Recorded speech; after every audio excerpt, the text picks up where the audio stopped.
So, I don't know about you, but sometimes I finish like reading something Yeah. and I get this like urge to talk about it with somebody. Oh, yeah, for sure. And that's kind of how I felt after reading those excerpts you send over from Hanie's life beginnings. I think it was called the little piece. Yeah. And I was like, wow, this is like a peek right into the start of somebody's like personal story, you know? Absolutely. On this blog, Hanie.solutions, a personal blog. Yeah.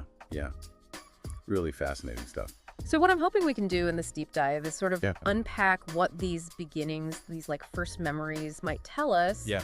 you know, about how these very early experiences sort of weave their way into the fabric of Hanie's life, and maybe even, you know, spark some thoughts for us about how our own personal histories are connected to this sort of like wider world around us, right? Absolutely. It's like peering through a window into, into a specific time and place. Yeah, exactly. And you mentioned you were really curious about like the real meat of these like opening memories, you know, and what they might suggest for the journey ahead. Okay. So, I mean, where do we even begin? That first moment of being born in 1986? Oh, yeah. Like precisely on Nowruz, the Persian New Year? Right. I mean, that in itself. That's a pretty big entrance. You know? A very vivid start, a very dramatic start. And then to layer that on top of Nowruz, the Persian New Year, I mean, this adds this whole other element of like... Yeah, like a celebration. Yeah, a celebration, right. Coinciding with this kind of a huge upheaval. Right. You know, so the juxtaposition of this new life and this, you know, war-torn setting. Yeah. I mean, you've got the Iran-Iraq war happening. You got the air raid sirens blaring in Tehran. Yeah. It's a really powerful image, you know. It is. It's even just the mother rushing to the hospital. Right, trying to navigate these bombings and the fear of aerial attacks. Yeah, this isn't just a birth announcement. Yeah. This is like a scene. Yeah. You know, etched against this backdrop of conflicts. And that little detail that Hanie's first cry came like right as Nowruz arrived, you know? Almost like it was planned. Yeah, I mean, it's almost symbolic, you know, this tiny voice entering a world that's already filled with so much noise and like uncertainty, right? But then to follow that up with that detail of like that cry fading so quickly and the family like constantly checking to make sure that that Hanie was alive. Right. It just makes you think about how fragile those first moments really are. Yeah, it really does. I mean, it just kind of highlights that precariousness of existence. Yeah. Especially when you're entering into a world that's already so tumultuous, you know. And then later on when Hanie reflects on that and wonders if, you know, that short cry was like their entire share of tears for life and how they're now feeling like they want to cry. It's so poignant, right? It's like it's like this early experience. Yeah. Even though it's not like a conscious memory. Right. It might have shaped this sort of their emotional landscape later on. Yeah, it really makes you wonder. It does. About those unseen impacts, you know? For sure. And then, you know, the narrative moves forward a bit, right? Mentions the war lasting until Hanie was 3 years old. Okay. And then there's this one sensory detail that just stood out to me. Yeah. Sudden, loud noises still scare me. Wow, yeah. And they connect that directly to those, like, war-torn times. I mean, it's like a leftover, right? Yeah, yeah. From that early period. And what I find interesting is that even though they acknowledge having only a few scattered scenes from that period. It just goes to show you, right, like how these fragmented memories, or maybe even just like the general atmosphere of early life, can have this like lasting impact. Yeah, it's really something to consider, you know, even in your own early experiences. Oh, absolutely. Like, what are the things that you remember from when you were very young? Yeah, like what little details or atmospheres do you think might have shaped who you are today? Right. You know? And then the tone takes this lovely turn, right? Yeah. There's this memory of the small garden at their old house. Oh, okay. And just like this simple, absorbing play with their brother Hanie, with these toy trucks, you know? I love that. Hanie with the dump truck, Hanie with the loader. And they describe being like completely immersed in their world. Wow. Totally lost in that moment. So beautiful. Yeah. Like, even with that backdrop of war. It speaks volumes, right? It really does. About the resilience of childhood and this ability to find these little pockets of normalcy. It really does. And happiness. Right. This idea of creating these safe spaces. Yeah. Where you can just forget about everything else. That's going on. And there's that cute little anecdote about, you know, Hanie pretending to be asleep. No, I love these little kid things. You know, with those squinty eyes, and then the mom just being like, why are you lying? It's obvious you're awake. Yeah. I mean, so relatable. So relatable, right. And you just get such a clear picture of that family dynamic.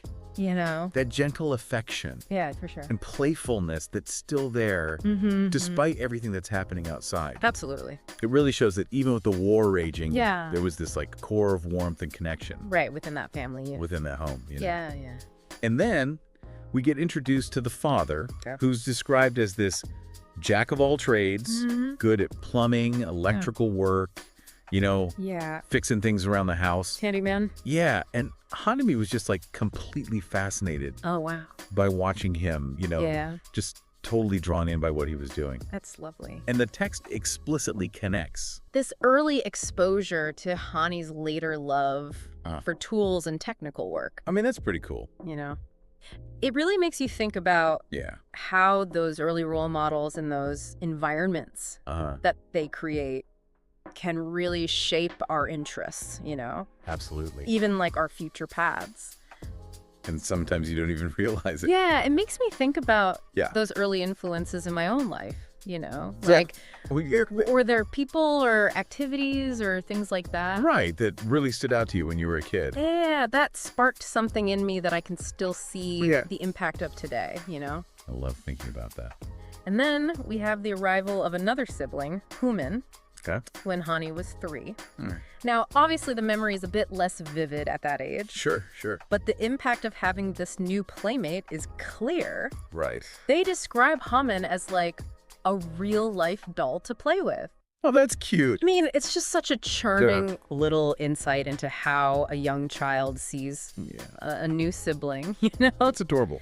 And then we get this broader picture of family life during that time. Okay. Moving into group games, family gatherings, trips to the countryside. Nice. It seems like despite those earlier anxieties, there was this real richness to their family life, you know? Yeah, full family life. And the way they describe those days passing so quickly and being loud, lively, and full of joy. I mean, you can just feel that energy. The energy and the warmth of that period, you know? Like, even with all the stuff happening outside. It's like this reminder that life can hold these contrasting realities, often at the same time, you know?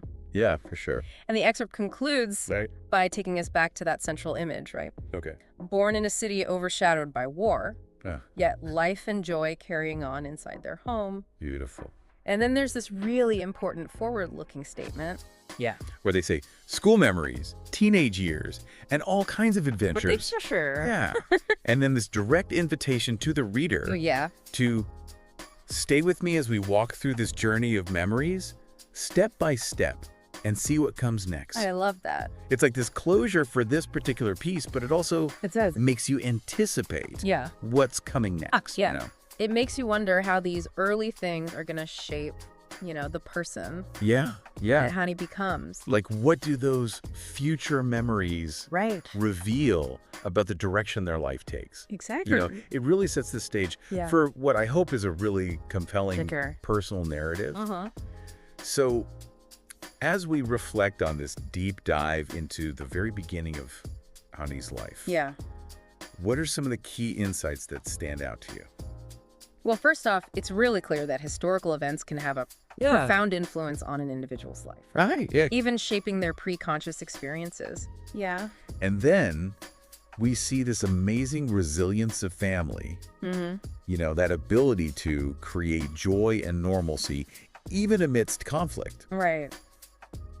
And then the way that early exposures and role models can actually plant the seeds for lifelong passions. Absolutely. And I think it's also important to remember that early memory is often fragmented. Yeah, it's not like and we kind of construct our personal histories from these scattered pieces. Right. So, you know, thinking about Hanie's beginnings, What are some of the earliest moments or the overall atmosphere of your own early life that you think might have subtly shaped who you are today? That's such a great question. Yeah, like maybe it's worth taking a moment to think about Yeah. those scattered scenes from your own story.